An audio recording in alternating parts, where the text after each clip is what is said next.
Unha das características fundamentais da ourivería prerromana do noroeste peninsular foi o predominio do ouro como materia prima. Isto faise patente na colección da sala número 8 do Museo Provincial de Lugo, onde das 55 pezas expostas, só 2 son de prata, e ambas proceden da provincia de Lugo.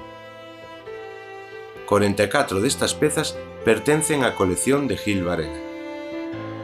Esta colección estivo conservada no museo dende 1974 ata 2013 e en 2015 voltou de novo sendo enriquecida con outros ingresos anteriores. O 21 de maio de 2015 foi declarada Ben de Interese Cultural de Galicia. Polo tanto, segundo a Lei 8 de 1995 do Patrimonio Cultural de Galicia, a colección está dotada dun réxime de protección específico dentro da máxima categoría asignada ao noso patrimonio.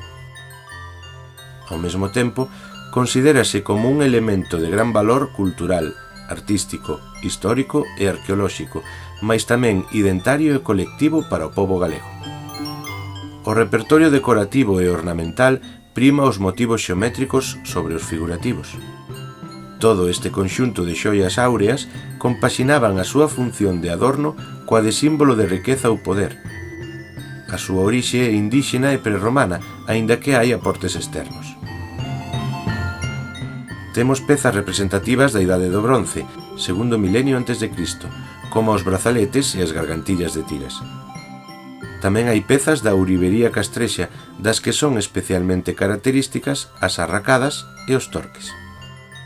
Por último, contamos con pezas posteriores de tradición visigoda, como un pendente ou un anel.